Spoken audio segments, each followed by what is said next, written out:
There are 3 ways that your client's nervous system may be impacted. Number 1, we can look at the top-down factors. So this is things running from their brain down to their body that impact their physiology. This can be things like beliefs, thoughts, narratives.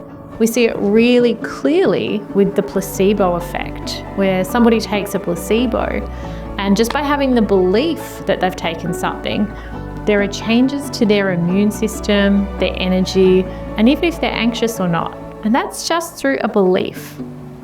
We can also have bottom-up influences or body-up, where what's happening in the body is having a powerful impact on the brain.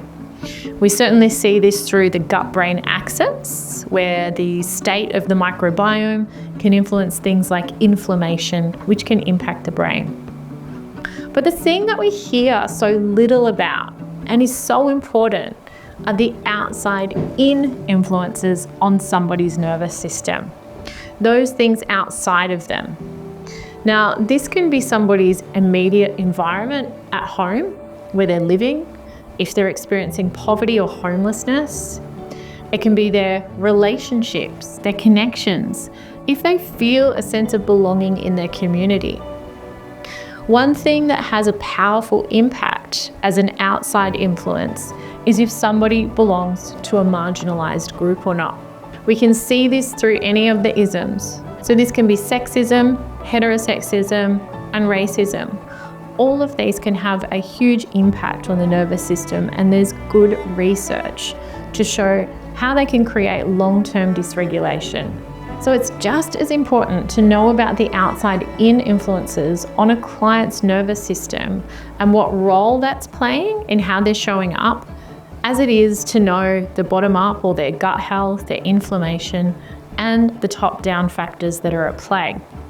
So for a client who belongs to a marginalised group or even multiple marginalised groups, it can create a shift in the nervous system where at one end of the spectrum, they may feel this feeling of chronic protection where there's hypervigilance, they're wound up, and this might look like insomnia, anxiety, agitation.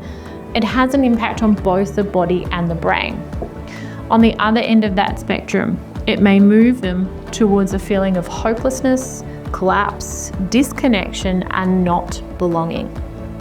So it's really important that we are aware of these outside-in influences. And a way that we can think about this, particularly if we notice that our clients come back to see us and they haven't changed in their health or they're not feeling any better, is to think of this like a fish swimming in water. So what environment are they in? Let's say they're stuck and they're struggling to move forward, or you're not seeing a lot of change.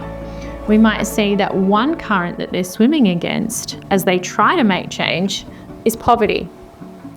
Another current that they need to work against is childhood trauma.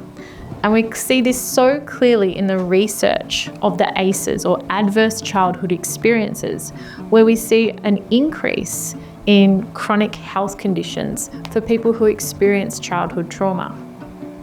We might see this for people who are marginalised and they experience discrimination or microaggressions. So knowing your client's environment is an important part to be a trauma-informed health practitioner, but also if you want to have a rich and in-depth understanding of all the things that are in play in somebody's life.